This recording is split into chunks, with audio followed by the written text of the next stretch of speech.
Good morning. OGHQ wash and talk. Get my camera moving here. Yeah, I'm gonna wash. I want to wash something different, but I keep washing the E36 and the giveaway RS because I keep driving those. I'm finally into polishing the Brewster, and oh boy, it's a stinger. I'm going to try a couple of different things here this morning. I had some ideas. I talked to Bradley Nielsen, talked to Billy about it. I'm having to do, so I made a post on Instagram. I said I have to do 5 steps. So it's not 5 steps. I have to do 5 steps. So it's compound to like get all the oxidation gunk, some of the initial scratches out. Then compound again. Then spot compound with the 1 inch, which I don't love doing. I'm gonna get the paint depth gauge out and put it on video just to show people what, it's not removing that much paint, but maybe it is, we'll see. And then I'm having to remove the defects of the compounding. So I'm compounding with Cut Max and I tried wool, but wool didn't look good. And so I'm using microfiber, Rupes microfiber, and then I'm having to follow with Rupes medium wool. What I think I'm gonna try, I didn't try this, I'm gonna try just doing medium wool, see how that works. Maybe I can skip a step, see if I can remove the defects. This paint is making me continue to get rid of the whole paint's hard or soft. It's like, that. I think that's kind of a generalization that really doesn't ever work for me anyway. Yeah, so then I have to follow with white and perfect finish. And then I'm getting a really great result, but man, is it a lot of work. Because the car's really scratched up and from sanding, there's pigtails from sanding, there's rotary haloing, and then there's just dry white dirt, too many people touching the car between me getting it and delivery. So anyway, so let's get set up here. We're gonna run DI water on our prototype system. I guess this isn't even really the prototype system. This is just an initial setup where we're gonna be using this for testing resin. I've got the inline. So inline is 308 parts per million, and once I flush a little bit here, it'll go to zero parts per million. But our concept system, wait till you see it. It's going to be freaking amazing. We found our handle system, which Mike has been sweating in the copper lines just to kind of test it out, make sure it's full flow. So we found our handle, because these little bypass thingies are freaking junk. So we're hoping to eliminate those. And then we'll have, there's what is it? What's the brand? Brizo. I think it's Italian maybe, I don't know, I'm just making that up. But there's a toilet paper holder that has like this amazing, it looks like an amazing handle. So we're using that as the inspiration for the handle. And then, so it'll look, I'll show you kind of this thing here. So you see this guy, pull this out. So this is like prototype 0.1, where we have our tank. This tank is a lot different than all the other tanks you see on the market. And then we just kind of put this on here, just temporary, just to kind of see how it would fit. So we're going to do a single tank system that then is modular to expand to 3-4 tanks if you wanted to. If you're in a professional environment, you just have a really nice garage and you really wanted to set it up. But what's going to happen is this will be integrated, and actually we're going to have this, so this piece will actually go all the way to the floor. The handle will come out. The handle will be recessed, so the valves will be recessed inside of the device, and then the handle will just be sort of surface mounted, and then we'll have some nomenclature of what's bypass and what's on. And then the resin actually comes out the top. So it comes out, I think I have I've got the clip on here. So the resin will come out the top on a cartridge like this. So we also have to build a swivel mount where this thing can tilt forward to come past your hose reel and pressure washer that would be above it. But then this is our resin delivery system, or how it would replace resin. And we're gonna do some real sophisticated testing of the resin. Or I don't know how sophisticated. Am I doing this right? I don't know how sophisticated we'll call it, but we're gonna do some, I just have to push down. What am I doing here? Oh, idiot. I'm making myself look bad. What else is new? But we're gonna do some real sophisticated testing of resin and choose what's the process for what that testing looks like. And so actually our guys that make the resin are in Tampa, so we're probably gonna go see them. But anyway, the incoming, so it'll go incoming TDS, outgoing TDS. At least in our initial run, we're not going to be able to do flow. I wanted to have a flow gauge on it, so that way you could sort of diagnose problems with your system. And but the cost of that adds like $300. So, you know, we keep adding some fancy stuff. I don't want this thing to be like freaking $4,000 to start. So, you know, I'm not really targeting a price. We're building it to what it needs to be, and then we'll figure out what it costs. But, you know, I'd say it's got to be $1,000 or less. And so we'll kind of see how it goes. I don't know if we can hit that target or not with what we're planning, but the inlet and outlet will be here, and then it'll be integrated into the front of the enclosure, and then we'll have handle in front. Our TDS meter will be recessed in. We'll have a tilt out, so that way we can pull the filters out. And then the key is that we're going to figure out, you know, are we doing mixed bed? Are we doing some version of a separated cartridge where you have cation and anion? How are we going to structure this? How much benefit do you get from a second tank or third tank? What if we did a sediment filtration or a carbon filtration beforehand? So we had one that looks like this, it was carbon, and then DI after it. What if we did a high flow reverse osmosis membrane in front of it? What would that do to benefit us? Test different types of water. What if you have high calcium content? What if it's high iron content? You know, what's the system going to look like?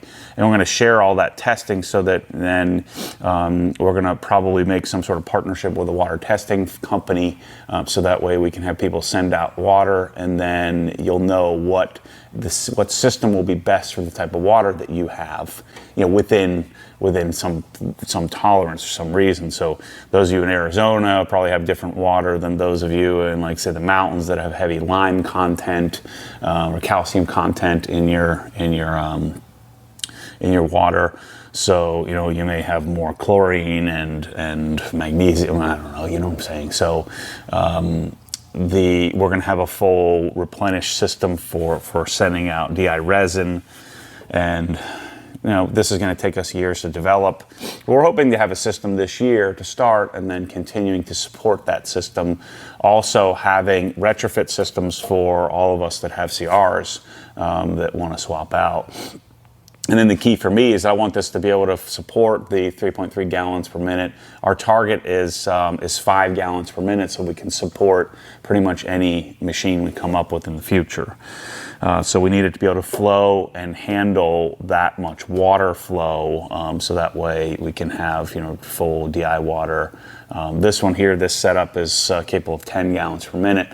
So, and I think we have 10% parasitic loss per added tank. So, in some of you guys that have detail shops, we could set you up with, you know, 5 or 6 tanks, still flow, you know, 2.5 gallons a minute, and have it so that you can stay fully functional. All right, let's see what's going on here. So here's our valve that we're testing out here. So this valve, we just sort of mocked this up so we could make sure there's a membrane in here. We wanted to make sure it would do full flow of over 5 gallons a minute. It flows easily 6 gallons per minute, if not more. So we're safe there. All right, what's going on with my foam cannons here? Somebody took the head off of this. So let's just use the griots. So this is a new, which is also real promising. So this is a new 1/4-inch hose, which, you know, this is the black version, which, you know, we would probably do. We'd probably do something in blue. Super, super pliable. This is the first time I'm using it here today. It's kind of ugly in black like this. But look at this.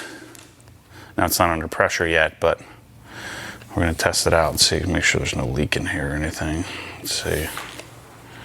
Oh, this is the wrong, shoot, this is the wrong quick disconnect. I'm gonna have to go next door and get one. Let's see if there's some leaking. You need to go next door and get a fitting for the stupid hose. Because that's the MTM one, the cheap Chinese one. It leaks when you put it on the precision fitting.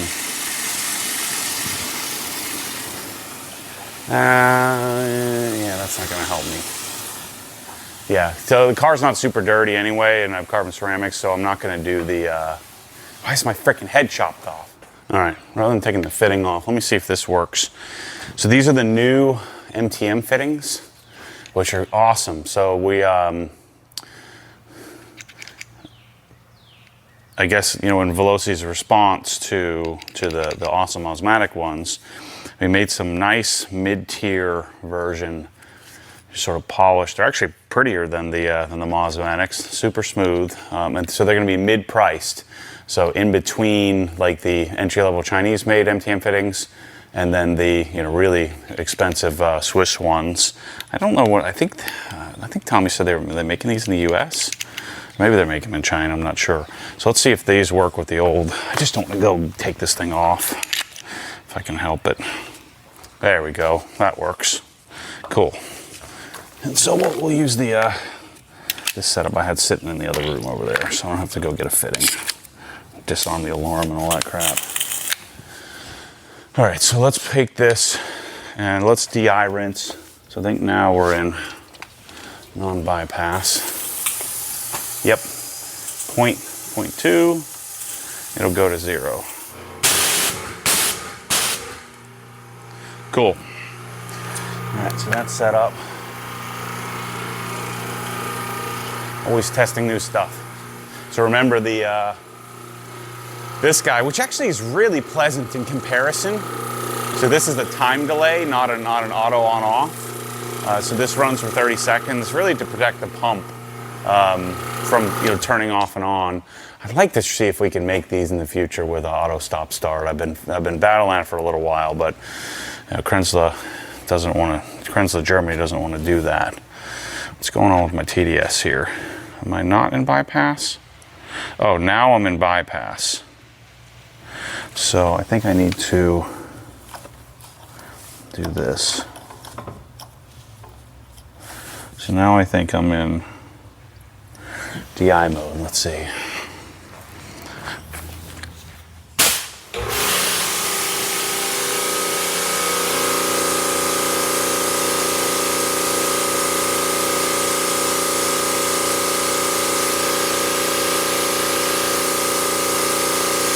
Okay, yeah, I turned it to bypass. Let's just blow this off. Again, half an hour worth of work just to get started.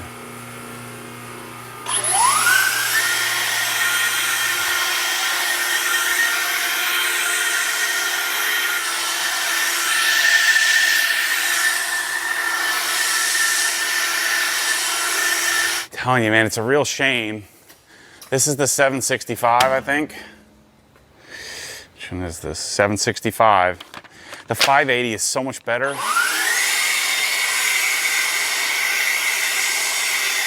This one is like more volume, but it just doesn't have it directed in the right way. All right, let me get the seat out here. You know, I don't need to do any kind of wheel cleaning. It really just needs, I just want it clean off for when I want it super clean for when I do the roll cage. I'm gonna work on this early this week, get that done. So I don't need to worry about the wheels. So let's get our, and because I like your, like many of you, the philosophy of why do I need to pre-wash it every time if the car is not super dirty. I guess the argument could be that we would want it to, I'd want it to be pre-washed all the time to, you know, the whole point it would be eliminate or reduce significantly the amount of scratching that happens in the initial wash. I don't know. I'm really flustered here this morning. It was all organized and ready to go, and now I'm having to redo everything. Driving me freaking crazy. 150 milliliters of soap. Yeah, I didn't carry a 0 in my. I think people underestimate. I know people underestimate what it takes to work to manage a camera, manage audio, manage exposure. So I have to manage the camera position, make sure it's not blown out.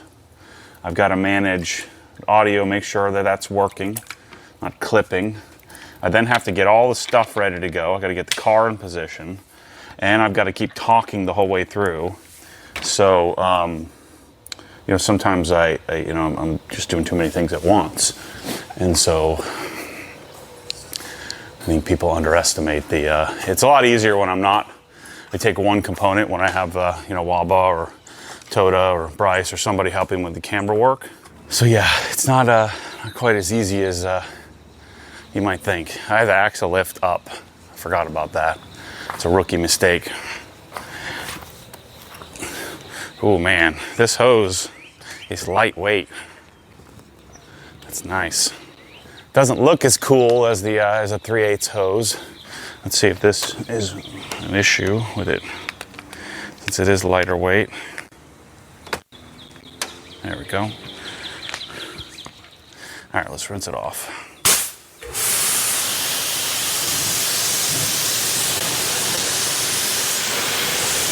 So we'll call this a quick wash because I don't need to do the wheels.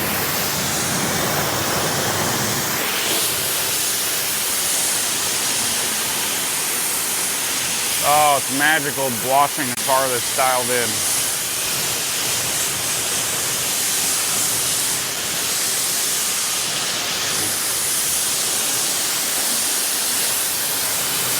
So we're getting close. We're only 2 months away from giveaway start.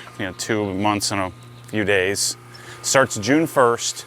It'll be on obsessgarage.com. You'll be able to buy raffle entries, like digital raffles. You'll be able to buy all kinds of cool stuff that we have. Every $5 you spend, I think, gets you like 10 entries or something like that.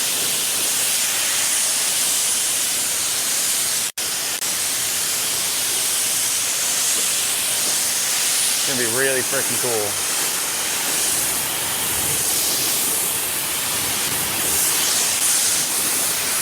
And I'm telling you, it's gonna be difficult to go back to 2 gallons a minute.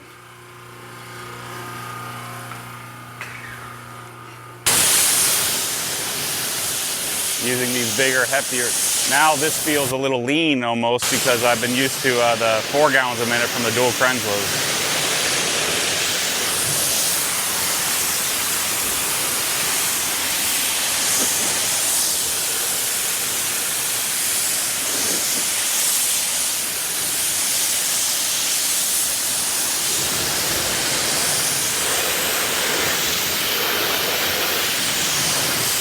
It's like I told you in the last wash and talk, better get used to me washing clean cars. Just slightly dirty cars. I want all my cars to be clean all the time. Yeah, so I think these new MTM fittings will be in the store. We're gonna it'll be the advanced package. So like this is the original Mosmatic gun. And then we put these new fittings on. It's really nice. For, just an alternative to the really expensive, like I'm still gonna use the Mosmatic personally, but giving people just a mid-tier alternative.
going on here? Is it clogging up or something?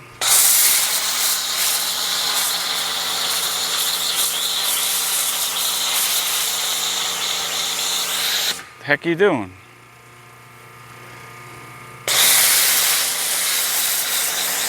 Oh, I think the tube's too short. Oh well.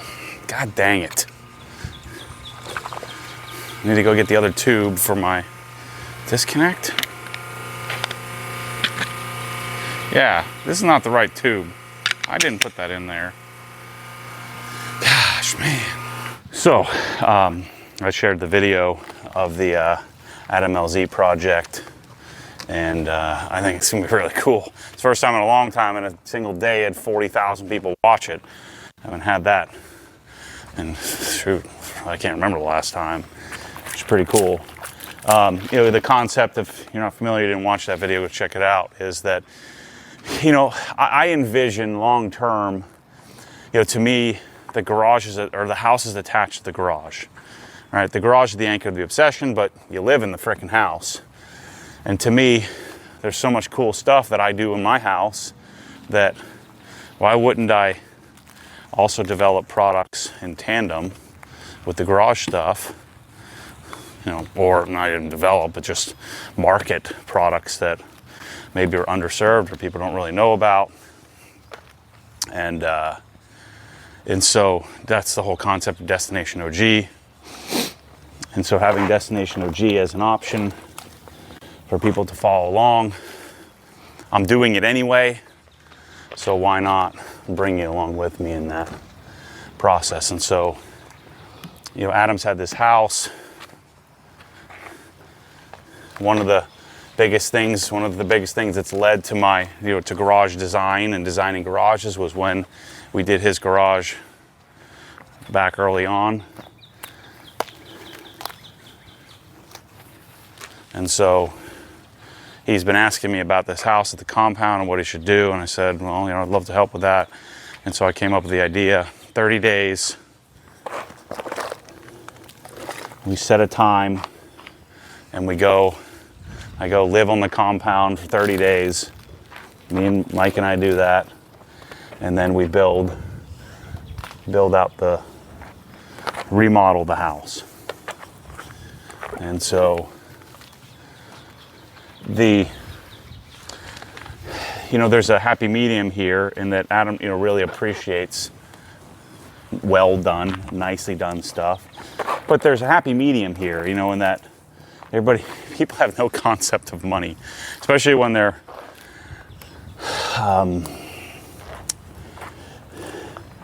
people are just like, well, just tear it down and redo it. Like, do you have any concept for what that costs?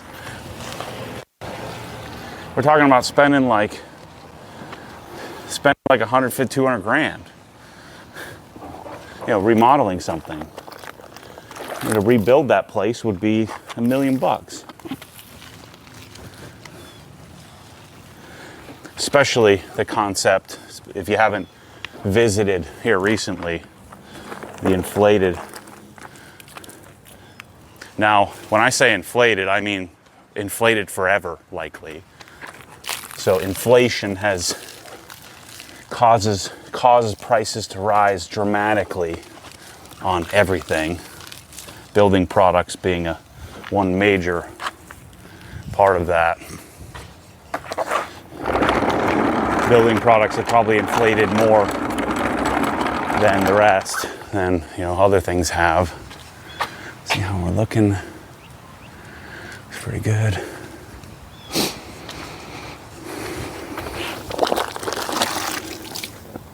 And so to rebuild a house of that, you know, it's a pretty quality built place, just with the wrong style, older style.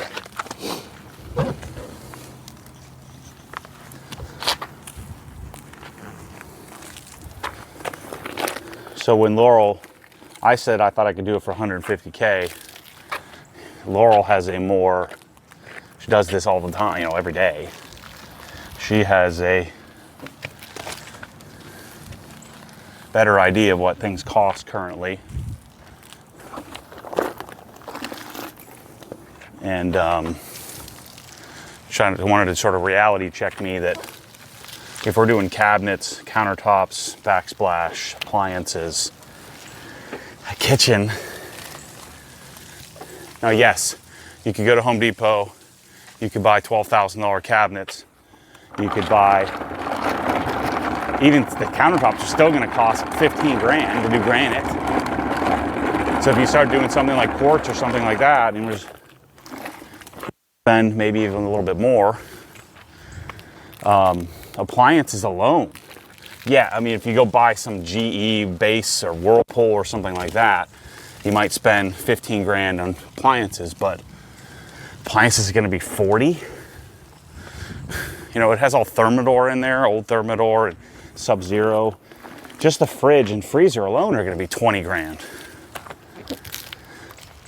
And yes, you can buy something cheaper than that, but that's not what we're doing here.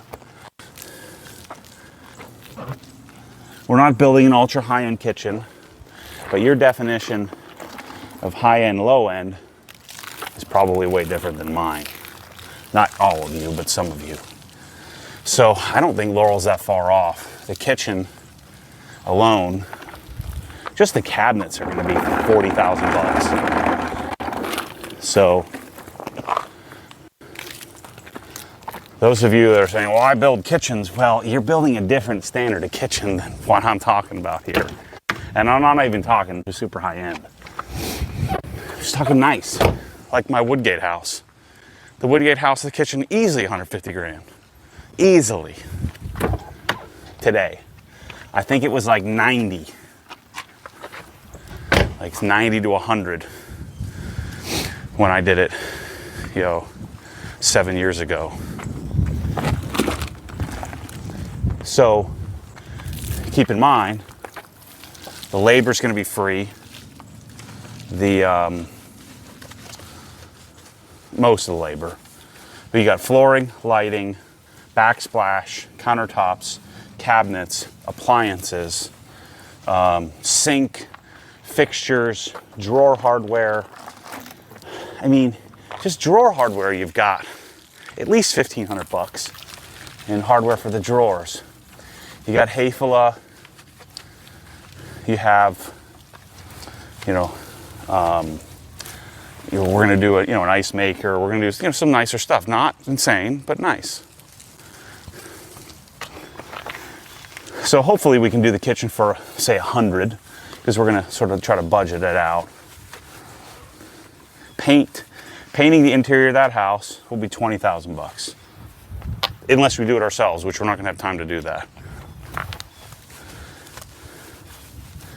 Because what you don't know is you're gonna have painters come in, scaffold, mold treat, then they're gonna have to caulk every single joint in the ceiling. Then they have to put down an expensive oil-based primer, and then they have to do multiple coats. They'll spray it, but I don't know if you have a concept for what a quality painter charges. If you're used to going to buy bare paint at Home Depot, slapping some red accent wall on your wall for 150 bucks, that's not the world in which I live. So anyway, what I'm getting at is I'm not saying you're idiots. I get why you're thinking that way, but it's going to cost a lot more than you think.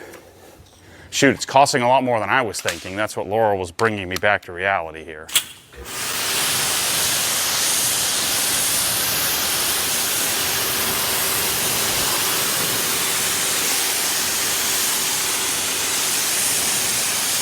So, but it's going to be clearly a pretty widely followed thing. And my idea here, this is just another step towards where I think I'm headed, which is more and more sophisticated end-to-end solutions, continuing to develop Destination OG. The cars fit into Destination OG properties. It affords me the ability to buy and try different cars, sharing processes on detailing and all that stuff. So it's just so this project, the idea of it has me continuing to head in the direction where I am most comfortable, most happy, which is working on really cool projects. We look in here. Yeah, we look pretty good. And then putting a bunch of cool products inside of the project, figuring things out, sharing the process, the learning process.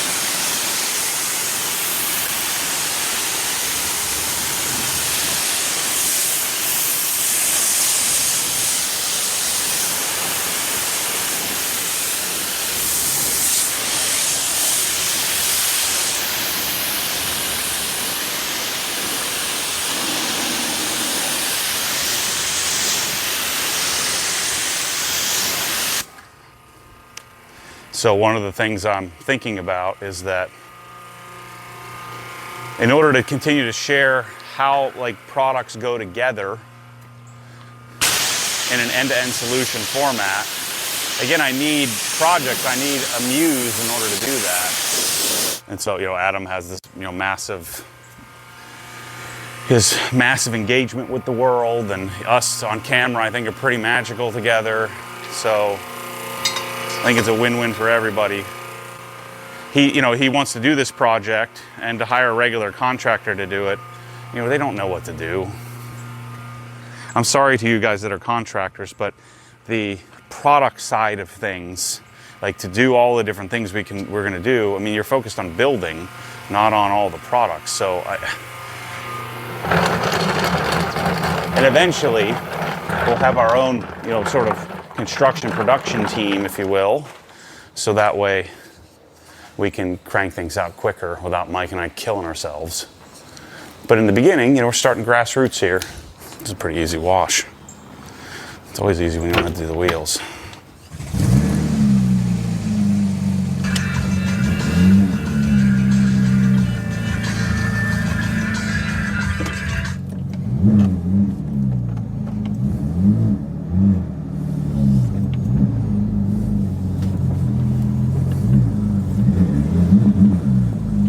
Gosh, what a pretty car.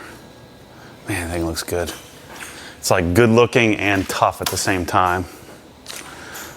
Doesn't get much better than that. I'm gonna ruck home because I'm gonna leave the car here, start taking the seats and stuff out.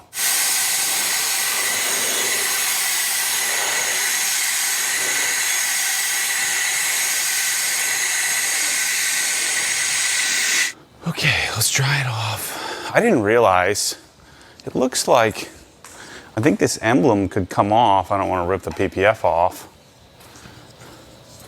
It looks like I could take that emblem off. I hate the emblem on the front. I'd love to have that thing off of there, and it looks super clean. I know that'll freak many of you out, but I don't think I can take it off because it'll jack up the PPF. I'll have to do a whole new piece. I don't want to do that. I finally got the thing looking good. So yeah, I think the MTM fittings, those new ones, it's my first time using it, but the new fittings I think would be a nice solution for those of you who have the old stuff and you didn't want to spend like $200 to upgrade all of your fittings to the Mosmatics. You could spend maybe, it's like a little less than half of that, I think. I think it would be a really smart move for you to do that. They're smoother, higher quality. I think you'd enjoy that.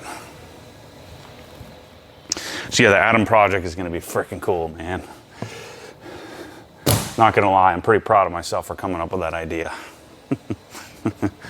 His payment to me is he has to double my subscriber base, which, you know, we'll get a bunch of riffraff, but only in the comments of YouTube, which is fine.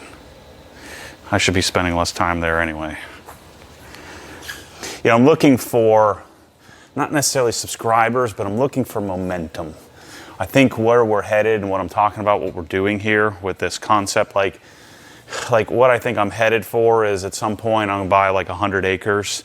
I'm gonna build a house for me, my family. I build that house, learn a bunch, then I start the next house, right next to it. So we do it on like 5-acre plots. 5 acres I think is perfect. 5-acre plots, figure out a way to make the acreage where it's not so much work. but has enough privacy where you can jam on your music out in your garage or your wash bay or whatever and not disturb everybody in the neighborhood. Then I build the second house. And I learned a lot on the first house, find all kinds of new stuff, try different things, overspend on it. But when the second house is done, I already have a buyer lined up, so I've sold the first house. And I sell it to somebody, I'm vetting the person, selling it to a person that I want to live next to. So, chances are it's somebody who they're going to have to be rather affluent because whatever house I build is going to be pretty gnarly. And then, but car people, and you're going to have to apply to freaking buy the thing. And I know everybody will say, no one's going to do that. You can't do that. Well, I said that about Destination OG as well. So I say, watch me. And so then I'm going to basically create my own little white picket fence grouping of people that I really like, that we all become neighbors and buddies and do car stuff together and all that. But it has to be, it's kind of unique, and it would have to be somebody who's, capable to pack up and move to Florida. Maybe it's some, retiree or something like that, or some, retired executive, or somebody buys it that's going to be moving here full time when they do retire, or whatever. So that doesn't really matter. So then, once I finish the second house, make that one even better, then I move on and build the third house. So, once I build the second house, I move into the second house, I sell the first house. I move into the second. And it'll be largely turnkey, like all the furniture, all that stuff will stay. In the first house, I'll have all new furniture, figure out new furniture, and so it'll go with the first house. Stay with the first house. So I won't have to move a bunch of crap, just like my personal stuff. And it'll be next door, so super easy. So by the way, I'm going to keep the best lot for the last house. So the last house would be kind of mine ultimate at the end of this whole thing. So then once the second house is done, move into the second house, start the third house. Third house, learn more stuff, learn more, find new products, find new processes, continue to improve, continue to learn, sell the second house. Right? So I've sold the second house to another neighbor. Now we've got two neighbors that are awesome, that we are now we're all buddies. But the first neighbors, we all have to be kind of on board with the whole concept. And we have to have some sort of bylaws about, how you can sell it, and you can't just sell it to some delinquent who comes in and jacks it up. So jacks up the whole thing. So I'd have to figure out the particulars of that. And so each house probably takes about 2 years to build. So after about 2 years, build another one. So it takes 20 years to do this whole thing, right? So it takes a long time. It's a big, long process, long learning curve, lots of content created, and I don't know when I would do this. Maybe I'm not even making content by then, who knows. But, and if I develop this crazy community, I, make, say, $500,000 on each house or something like that, or maybe more. And maybe I'm sponsored by some manufacturers or something. Who knows what that looks like, what the money side of it looks like. I don't really care about the money side. I care about the house side, the product side of things. So anyway, what I'm getting at is some of these projects I'm doing, like Destination OG and doing Adam's house. This will probably lead me to do some other houses where we do the garage. The garage just seems too easy to me now. We need more of a challenge. So then this also, the whole Destination OG concept, the whole house concept of all the different products is much more broadly appealing than me talking to you for an hour and a half washing my car, so there's more broad appeal there without me having to start dancing around like a clown or doing things that I don't like doing. Because I don't want to create a job for myself, because if I create a job for myself, then I won't do as much. I won't work as hard. I won't put as much effort in. You know, I think about, when I was in wealth management, I set out to make 400 cold call dials a day. I only averaged about 200 or less because I didn't love doing that. In fact, I freaking hated doing that. And so I only did a small percentage of what I'd set out to do. Versus this, I end up doing more than I set out to do because I don't want to stop, because I love doing it. Does that make sense?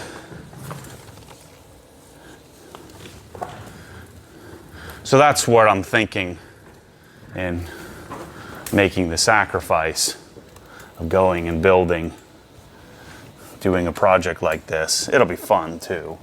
It'll be a lot of work, it'll be fun.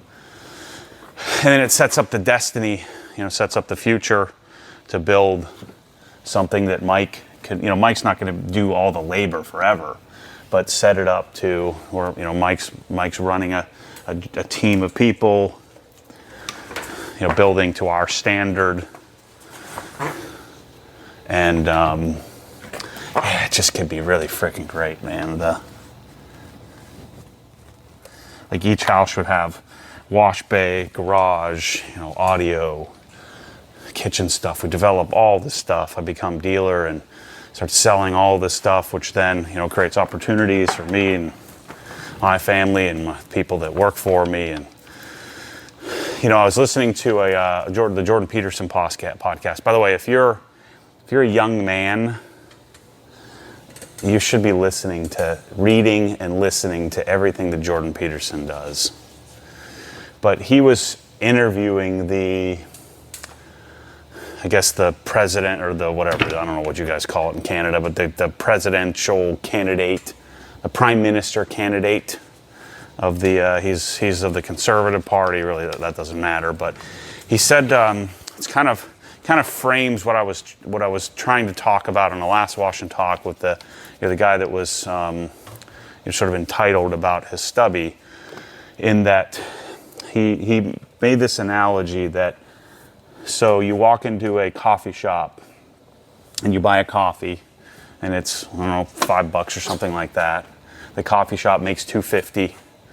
The person that's working there gets a salary, gets paid by the hour. So that $2.50 that the coffee shop is making on the coffee helps to compensate the owner for the risk, and then also the employee for the work, for the labor.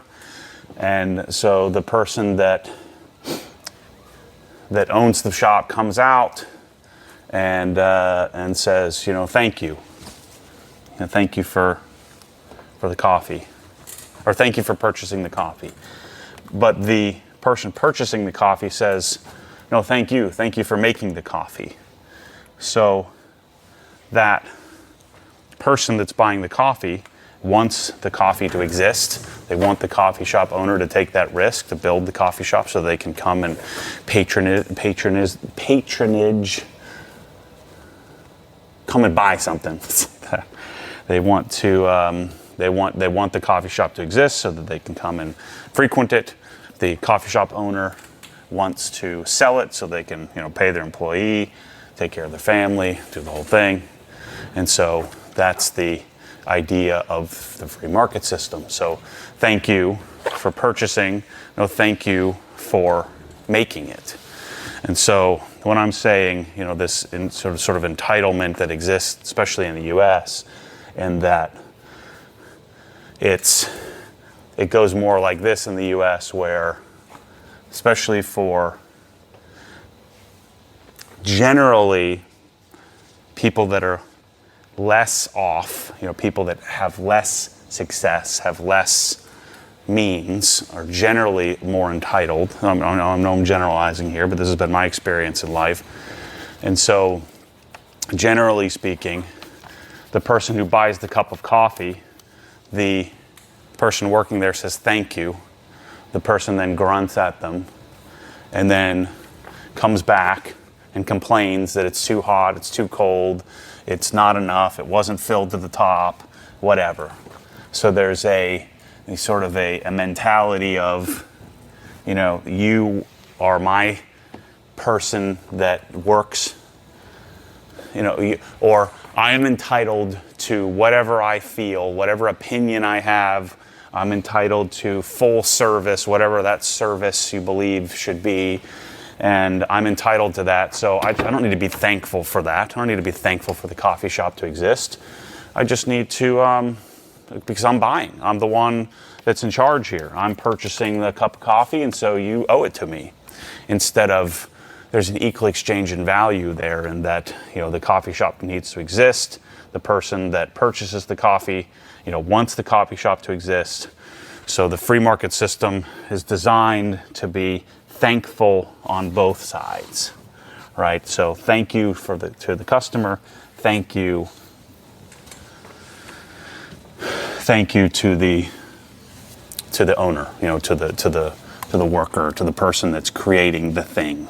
And so that's what I'm getting at when I'm super thankful for everybody that purchases from me. And I know some of you that, you know, are entitled don't understand that. But that thank you is thank you on both sides. It's not a thank you to the purchase and now I owe you my life. It's, no, we're in this together. You know, this is how the free market society works. We're in this together. Thank you for purchasing. Thank you for making it. So we're in this together. That's been my argument from the beginning of what customer service means to me, and that, you know, customer service is a two-sided street, or customer interaction is a two-sided street. The business can't exist without the customer can't purchase without the business. You know, Larry Kosilla talks about this. I've heard him say this before about you want the businesses that you like to be in business. So you want to, you know, take care of them instead of just feeling a sense of, well, they should owe me. They should exist because I'm paying them. You know, you just having that mentality in society is just, it's a losing situation for everybody involved. And so that's why I fight and battle a bit against the entitlement, because again, I believe we're in this together. I don't owe you anything. You don't owe me anything. We're just grateful. Grateful that you're willing to purchase, and hopefully you're grateful that I'm willing to create.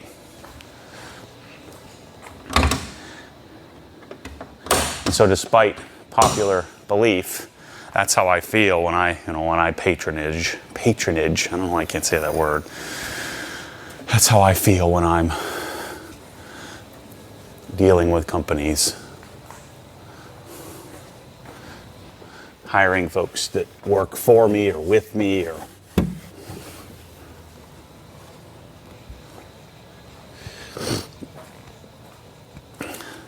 although maybe I should let go of the 30 minutes.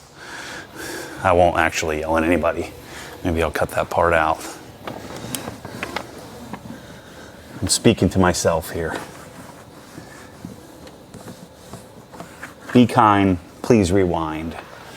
That kind of thing, you know?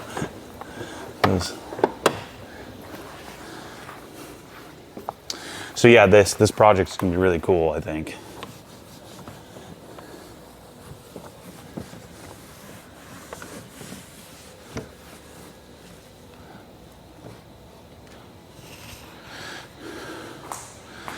I'm struggling, man. I need to just keep going. So I got 40 pounds in my ruck pack. I'm gonna ruck home. It's about 2 miles the way I go. I just can't seem to. I'm stuck at like 245, and I know why, because I freaking eat too much junk. But man, I need to freaking do something different.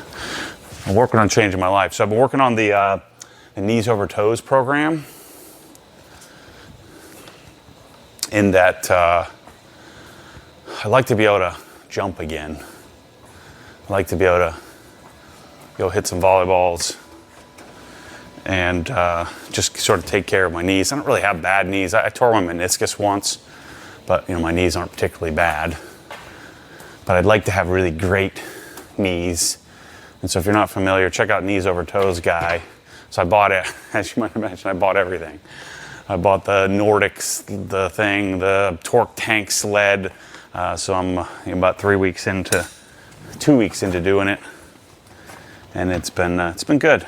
My knees feel pretty good. And then hitting up CrossFit and then rucking. So if you're not familiar, you buy a pack, you put weight on.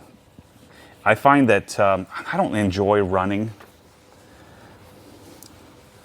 and but rucking adds like an extra element where you're kind of trotting, so it's a little less impact. But I don't know, it just feels more fun to me. Maybe because it's new, but putting the weight on your back slows you down a bit. So I'm a little less worried about when I'm running. I tend to overanalyze time. So the concept of rucking seems to appeal to me. So I've been doing that for a few weeks as well.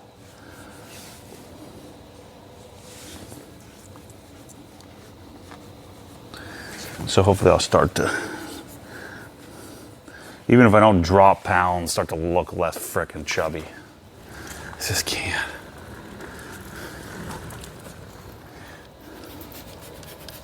Can't seem to suck it up. So, yeah.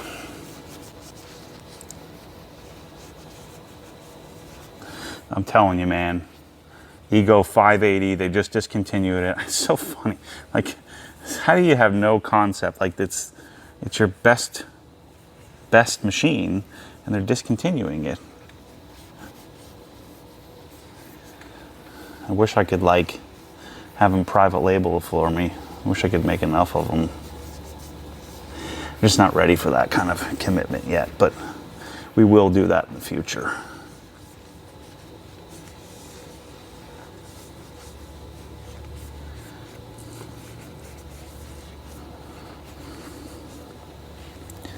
Looks pretty good.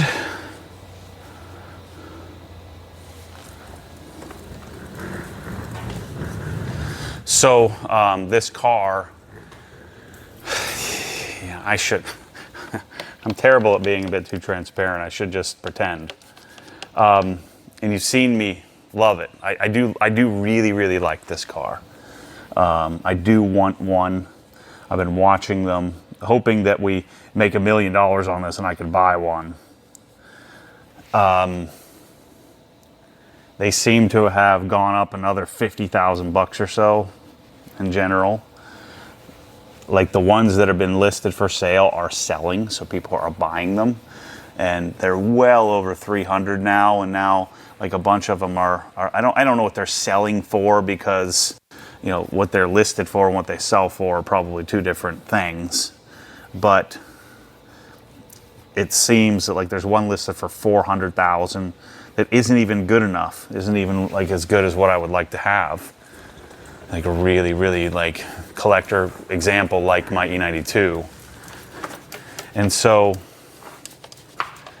I don't think I'm gonna chase one. I think I would be better served. Yeah, I mean, I think I would be better served keeping. I mean, to spend $350,000 on one of these cars to get it, I don't love it enough for that. I love it at 250 grand. You know, if I could find like an amazing one for 250, like this one was 260. I think this one would probably go for, not in its current state, but when I bought it, I think it would have sold for more. I just don't think I'm gonna chase one at the moment, which could be a big mistake. But I don't think I love it enough to be sitting on $500,000 if they get to that point, which I think they probably will. I don't think I love this car enough to want to be parked on that much capital.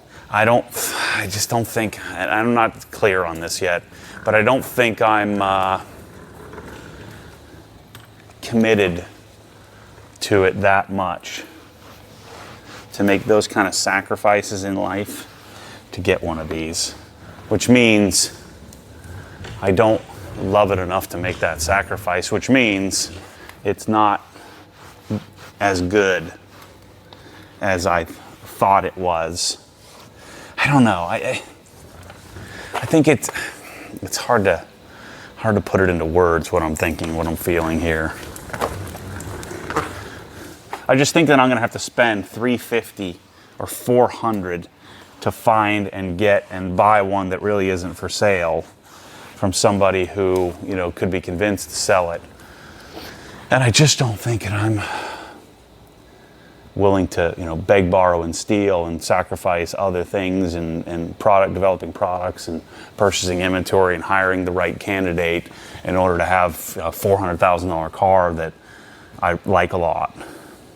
You know, because I like it as a collector, I like driving it, but I don't love driving it like I love a 16 RS or what I think I'm gonna love in this thing. I'm still trying to figure it out. And I shouldn't share this stuff with you, but this is what I do. Yeah, man, I don't know. But this one looks good. I think it's it's a light car, lots of quirks, the kind of heaviness of the clutch and the how do I put it? It's like there's some mechanical inefficiency to it that all the 991 stuff solves. That mechanical inefficiency is what gives it character and makes it so desirable. I just think that maybe I'm a little too soft for that desire for that mechanical inefficiency. You know, this is what I'm thinking. And I think that's the best way to put it, that the mechanical inefficiency that gives this car the character it has is what makes everybody love it.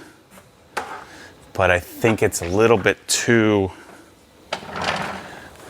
mechanically inefficient for my taste. At $220,000 or $180,000 as a collector to kind of sit in the garage and just to love on and, you know, drive occasionally, absolutely, 100% would buy this. But to sacrifice my kids' college education and the future of my existence on this earth to get one,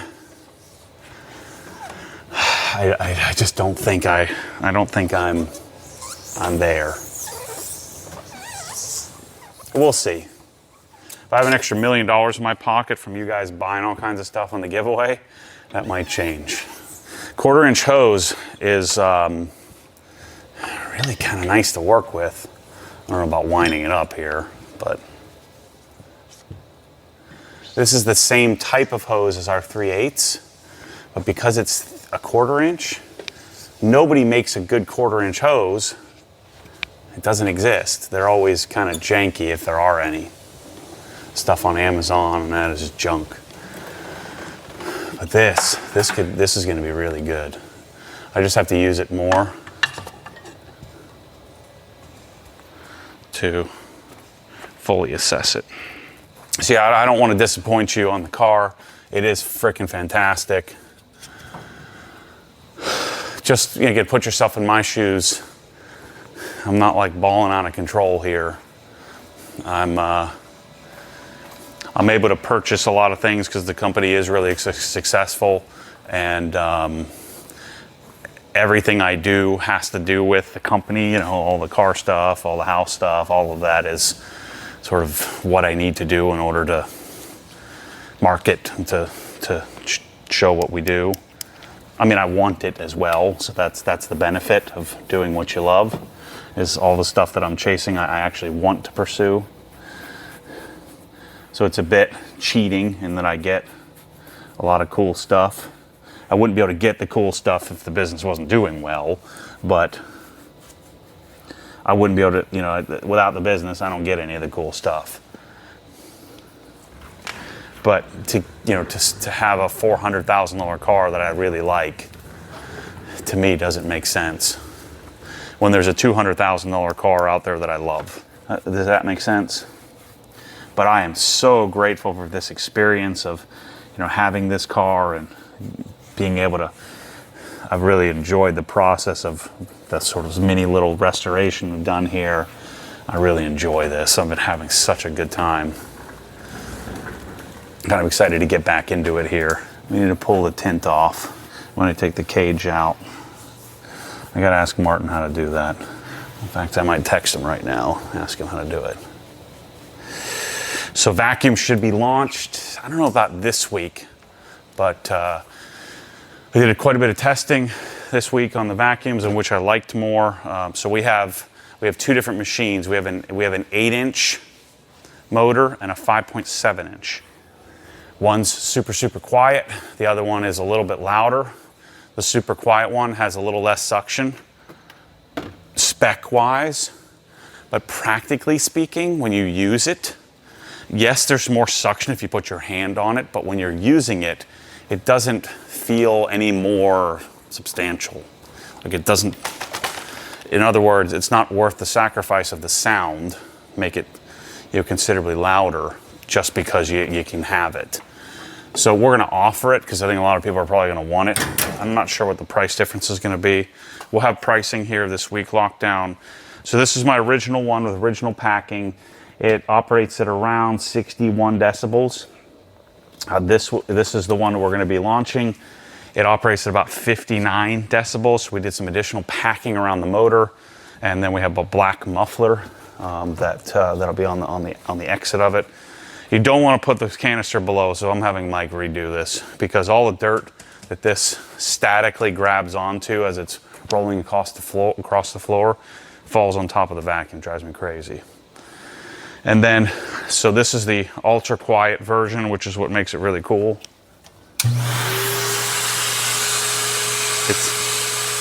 It's hard when you have camera.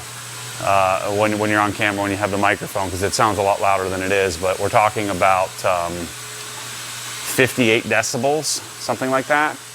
Now you have the suction of the vacuum, but man, it is it's really impressive. And then I have the 8-inch motor. So this does about 110 inches of water lift. The 8-inch motor does about 150 inches of water lift. That's the spec they use in vacuums.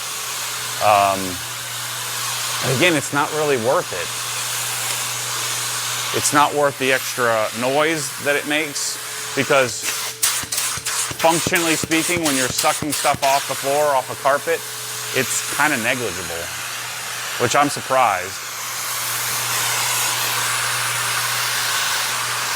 And so now Tommy and Grant found the right cuff. So this cuff here, this cuff swivels and then allows us to adapt different fittings onto this piece here. So we're going to do a shorter version, so we cut this a little shorter. So this is the appropriate size. And then our initial suite of accessories is a little janky, but this is the best that exists that we found. So we're going to launch with our initial accessory setup, and then continue to develop that over time. The thing I'm a bit surprised about, one of the things I'm a little bit surprised about is the functionality of the Cox hose reel in a garage. It's really great. Like I'm just walking around the garage. The hose slides nice and smoothly.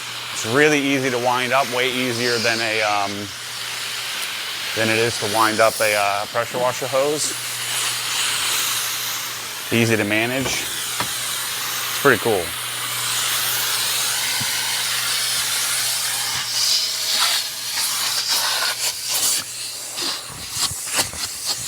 I find myself vacuuming a lot more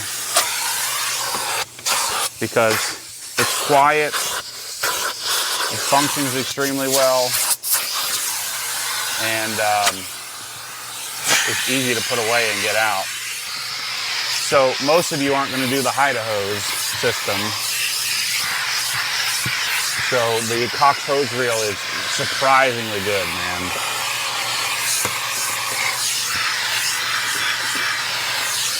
Really smooth and easy to maneuver around the garage, especially if you have Swiss tracks. Really easy to move around.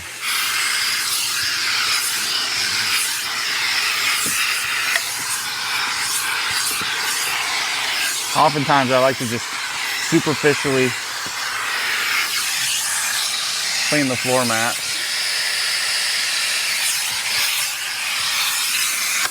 Not take them out and do the whole thing, just a quick little cleanup.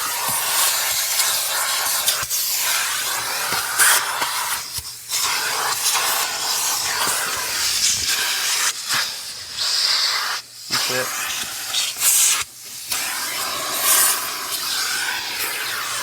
Nice. I think it's gonna be a lot of fun to develop all this stuff. See, all the stuff falls on top of the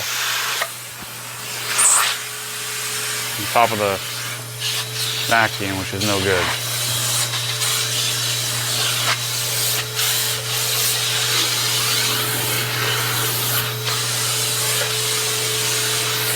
Thing's so quiet. It's freaking awesome. Most of the noise is from the tip. So again, this version, the bigger motored version, is not going to be all that much more. So we're going to launch with the quiet. I don't think you're going to want the bigger. It's just not, unless you're going to be running like multiple hoses or like, you know, a whole house type, which we would want to do a different system if we're doing the whole house. So like pressure washers, if you're going to do the whole driveway, you're going to want something beefier. You're going to want a, you know, a whole house version. But it's coming. I'm excited for it. This is what I've always been looking for, and part of the reason why I haven't done a vacuum system, because I just wasn't ready for it. But yeah, so thanks for watching. Giveaway's coming soon.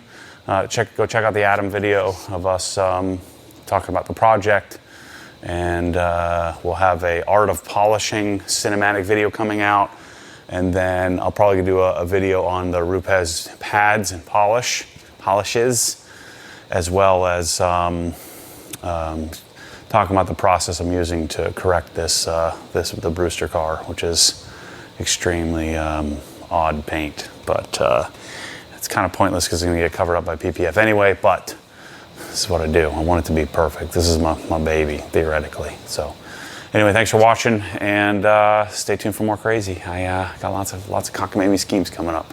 See you soon.